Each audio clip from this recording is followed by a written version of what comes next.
जयत्री राखोबाई, जल जंगल जमीन सिंधु संस्कृति के वारिस से जुड़े लोगों की कहानी का पहला भाग आप सुन चुके हैं। अब आइए दूसरे हिस्से की ओर चलते हैं। 20वीं शताब्दी के प्रारंभिक काल 1921-22 में भारत सरकार के पुरातत्व विभाग ने sir John Marshall, Rakhaldas Banerjee और दयाराम साहनी के नेतृत्व में सिंधु नदी घाटी की खुदाई शुरू। इस दौरान मोहनजोदड़ो और हड़प्पा दो प्राचीन नगरों के अवशेष मिले, इसलिए इन पुरानी सभ्यताओं को सिंधु संस्कृति कहा गया। जो सभ्यता सिंधु नदी घाटी की बाहर मिली उसे हड़प्पा संस्कृति कहा जाता है। सिंधु संस्कृति के अस्तित्व का पहला प्रमाण 1921 में दयाराम साहनी ने उजागर किया। राखालदास बैनर्जी ने भी 1922 में मोहनजोदड़ो की खुदाई की। इन दोनों स्थलों के शोधकर्ताओं ने इन उत्खननों के आधार पर बताया कि सिंधु संस्कृति बहुत विस्तृत और समृद्ध थी। ऋग्वेदिक काल को ईसा पूर्व 1500 बताया गया है, इसलिए सिंधु संस्कृति और ऋग्वेदिक काल एक साथ नहीं आते। इसका मतलब है कि सिंधु संस्कृति वैदिक संस्कृति से भी पहले की एक आदिम पारंपरिक संस्कृति थी। इस खुदाई में प्राप्त मानव खोपड़ियां, बर्तन, मृतकों के रंगीन चित्र, मूर्तियां और शहरी तथा ग्रामीण जीवन की झलकें देखकर यह आदिम संस्कृति विकसित प्रतीत होती है। और विद्वानों, शोधकर्ताओं ने भी इस बात की पुष्टि की है। इस खुदाई में मिले फावड़े, कुल्हाड़ियां, बुनाई की सुइयां, कुएं, चाक और धागा आदि सिंधु संस्कृति के लोगों की तकनीकी समझ दर्शाते हैं। सिंधु संस्कृति में धार्मिक जीवन देखा जाए तो आज तक वहाँ कोई मंदिर नहीं मिले हैं और आदिवासी संस्कृति में भी मंदिरों की कोई संकल्पना नहीं मिलती है।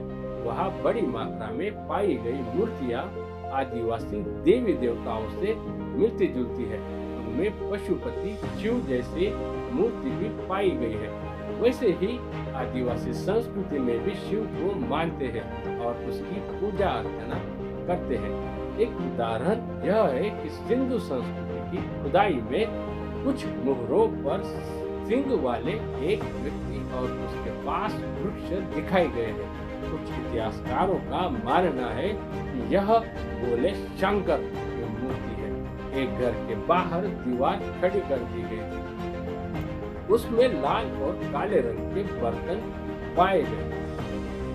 वहाँ वृक्ष, उनके पत्ते, फूल, मछलियाँ जैसे चित्र बनाए गए हैं जो आदिवासी संस्कृति की छवि से मेल खाते हैं। वहाँ पशु पूजा, नाग पूजा, लिंग पूजा, वृक्ष पूजा करते हुए दिखाई देते हैं। वहाँ निर्गुण पूजा होती थी। यह आज के आदिवासी समुदायों में भी निर्गुण देवी देवताओं की पूजा अर्चना की परंपरा के रूप में जारी है। इतना ही नहीं बल्कि सिंधु संस्कृति में मृत शरीर को मिट्टी में दबाने की भी परंपरा थी। आज भी आदिवासी समुदाय में मृत शरीर को जमीन में दबाने की परंपरा प्रचलित है। उनका आर्थिक जीवन खेती और पशुपालन पर आधारित था। उनका घरेलू उद्योग भी था। इस संस्कृति में एक अलग चित्रलिपि और 365 किले मिलते हैं। इस चित्रलिपि को पढ़ने की कई प्रयास किए गए हैं, परंतु अब तक इनमें लिखी बातों को पूरी तरह पढ़ पाना मुश्किल है।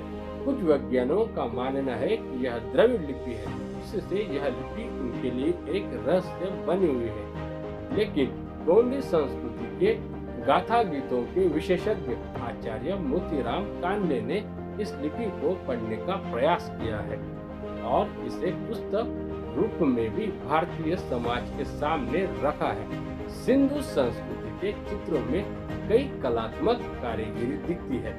हमारे आदिवासी समाज में इस प्रकार की स्थापत्य कला दिखाई देती है और आदिवासी समुदाय में स्थापत्य कला और कलात्मक दृष्टि की विकास हुआ है। उनकी सौंदर्य प्रियता और सजावट की रुचि आज के आदिवासी जीवन में स्पष्ट रूप से दिखाई देते हैं। सिंधु संस्कृति के राजनीतिक जीवन में समाज का नियंत्रण, नियम और सुरक्षा करने वाला उत्तम प्रशासन दिखाई देता है, जैसी व्यवस्था आज भी आदिवासी समाज की पंचायतों में देखी जा सकती है। सच यही है कि इस धरती की सबसे पुरानी सभ्यता आज भी जिंदा है हमारे आदिवासी समाज में, और यही है सिंधु संस्कृति के सच्चे वारिस। हमारे चैनल J3 राखो को फॉलो और सब्सक्राइब करना बिल्कुल ना भूलना। आपकी एक क्लिक से हमारी आवाज और मजबूत होगी।